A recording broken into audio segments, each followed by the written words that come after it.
When a classic series gets rebooted, usually you have to brace yourself for the worst you could possibly imagine. 9 times out of 10, it winds up butchering the original series in hopes of pandering to younger, newer viewers and making as much cash as possible. That one golden time though, well...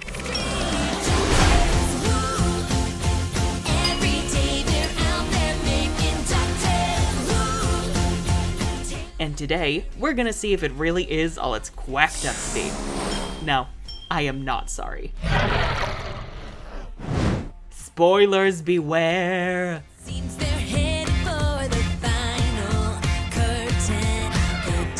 So we've got none other than richest billionaire duck in the world, Scrooge Mcduck. Somehow the most relatable character in the show, especially when you ask him, What part of Ireland are you from? Huey, the oldest triplet who's obsessed with organization and all that other nerd shit, Dewey, The third one? who desires constant attention since he's basically the middle child and the main character, Louie, the youngest triplet, whose green hoodie signifies his greedy and lazy attitude, and who actually inherited Scrooge's semblance to swim through gold. The triplet's Uncle Donald Duck, who's actually way more useful here than he ever was in Kingdom Hearts. Webby Vanderquack, a kick-ass little duck girl who adores Scrooge and grew up very sheltered. Also, she's basically Mabel, but much more useful and less annoying. Mrs. Bentina Beakley, the most badass spy grandmother the world has ever seen. I'll get the boys and Donald emotionally primed while we wait. I'm a former agent and a grandmother. I know how to weaponize guilt. Launchpad McQuack, an adorable fuck-up whose superpower is to crash whatever vehicle he's currently driving. Flintheart Glomgold, Scrooge's #1 rival with an unhealthy obsession with murdering him and his family. It's quite disturbing, actually. Lena, an enigmatic girl who develops a young romance, friendship, friendship, with Webby, but has incredibly mysterious roots to a certain character from the original series. And then some other characters like Gyro Gearloose, Mark Beeks, Goldie O'Gilt, and Lin-Manuel Miranda. Fenton. Yes, Fenton Crackshell Cabrera, aka the superhero Gizmo Duck, aka Lin-Manuel fucking Miranda. If we increase Lil Bob's wattage output and optimize the laser's spatial coherence, yes! My life is complete. Andiamo! Our story begins with Donald needing to head out for a job interview. Since the triplets are demons who tried to hotwire their uncle's houseboat, oh by the way, they live on a houseboat, Donald drops the kids off at McDuck Manor, where the kids learn that Scrooge McDuck is actually their great uncle. I'm calling him Grunkle for the record. Webby comes across the triplets and shows them Scrooge's collection of mystical artifacts, and when things go out of quack, God damn it, Bart! they manage to save the day and convince Scrooge to go on an adventure to Atlantis together. It's through this Donald and the boys rekindle their bond with Scrooge and decide to chill at the manor since the houseboat is, Ooh, I may have left the engine running in the houseboat. And of course from here it's gonna be a bunch of nonsensical, disconnected stories that...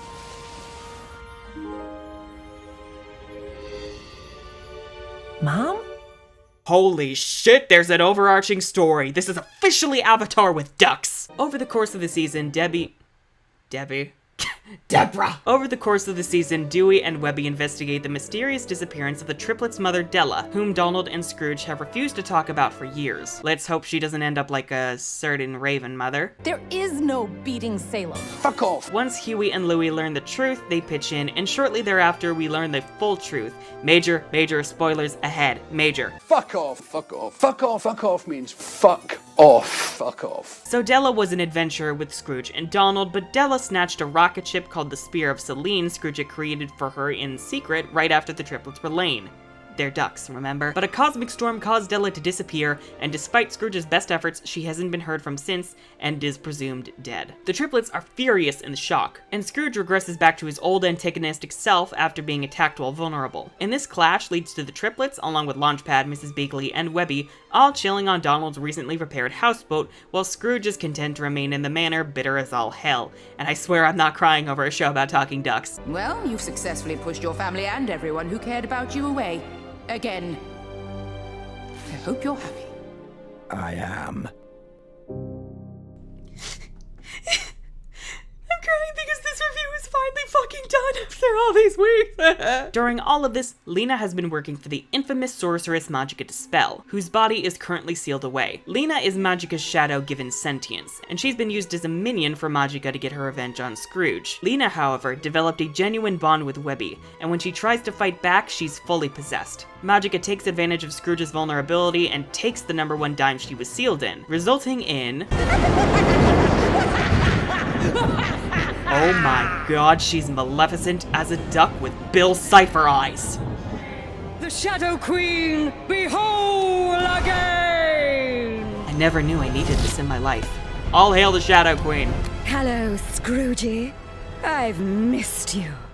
This forces the Duck family to come together to stop Magica, and once Scrooge is freed, Magica's magic is torn from her and she flees. While Lena's fate is left up for debate, she's clearly still around to watch over Webby. The family has a happy reunion, and right as the news covers this...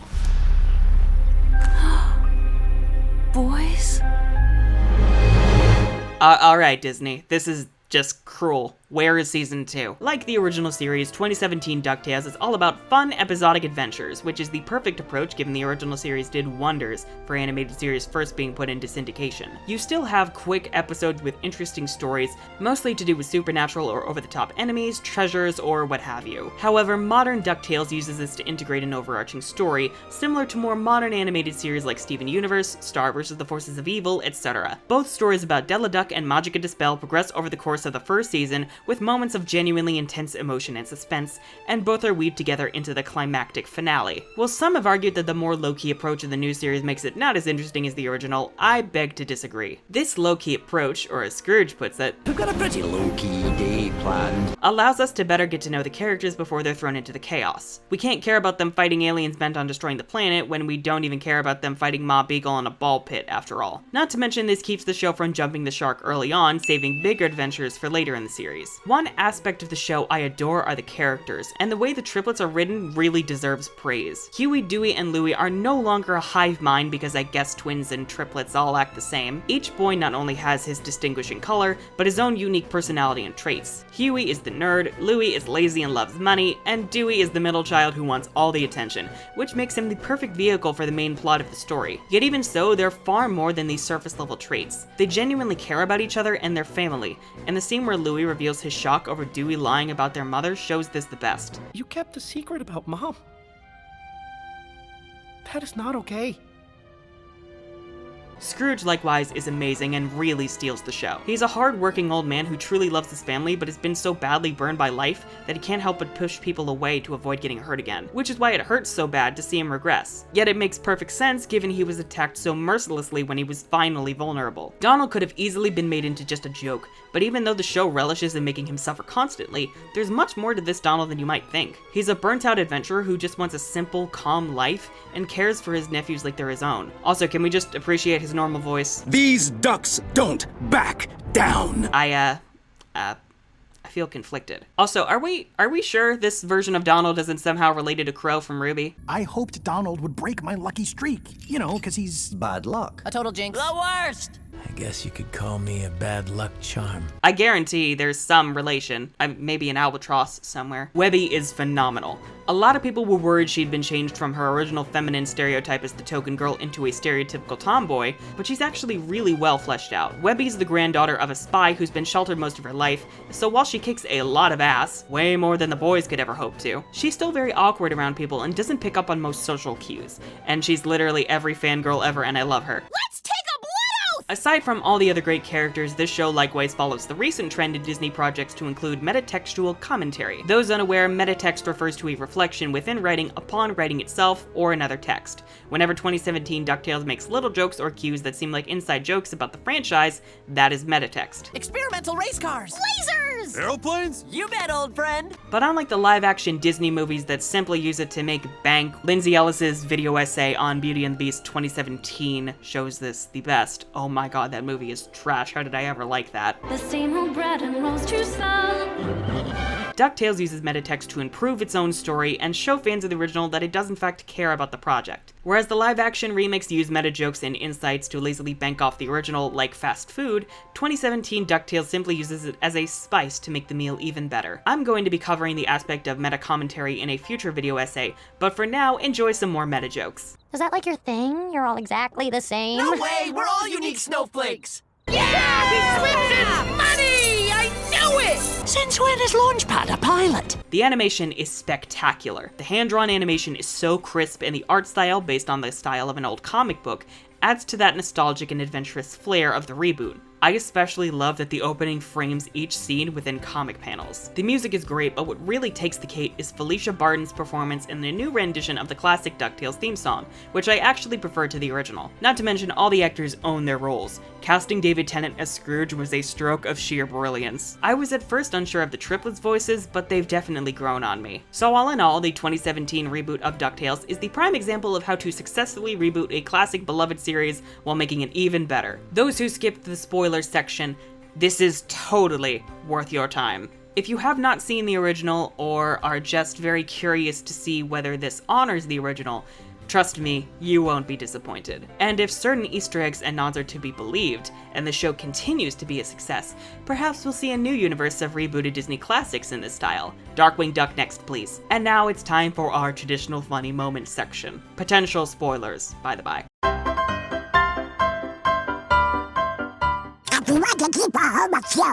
The puns! Chewie! Don't yell at your target before you fire. You'll lose the element of surprise. Wanna tell them that? Now you know how I feel when you don't cast Cure in time. Isn't Scrooge Mcduck the bajillionaire? You're finally gonna sell us. God bless you, Louie. God bless you. So instead of spending Christmas in a billionaire's mansion waiting for Santa Claus, That man is not allowed in my home.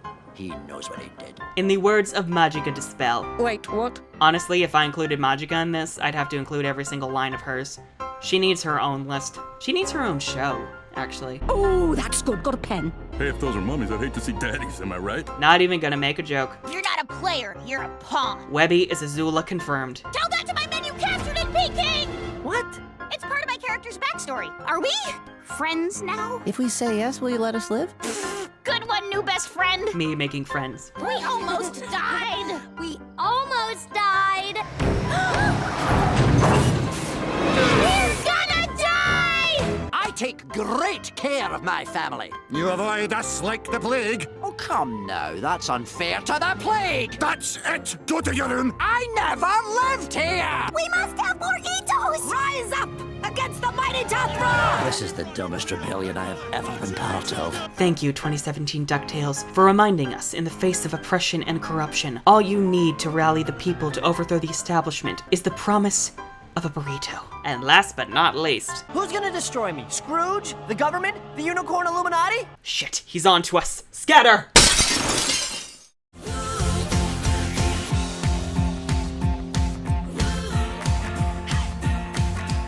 Enjoy the review? Glad to hear it. Want to murder me to release your anger and then sacrifice me to the internet gods? Hit the dislike button. It's still interaction. I hope you guys really enjoyed this review. I'm so sorry for how many delays it's gotten, but I wanted to make sure it was the best review possible. I've been meaning to get back into making consistent quality videos, and after this, while I'm not sure what to review next, I'm going to be hard at work on a video essay on why 2017 DuckTales is such an amazing reboot. I'm also going to be doing away with the schedule and releasing videos only when I feel they are at their best quality. And if you're still curious about my book, unfortunately, it looks like I will have to delay it until sometime early next year. I'm thinking in the spring. I really want to make sure I give you guys the best possible product to show you just how much I appreciate your love and support. Thank you for your patience. If you enjoyed this review and are new to the channel, feel free to subscribe and ring that bell for notifications because YouTube hates creators. If you'd like to further support the channel, you can join the lovely patrons in the private Asshole Parade Discord server. You can also pick up some merch over on Teespring, or you can check out the links to my book in the description below. I'm the Unicorn of War, and this has been a shit show.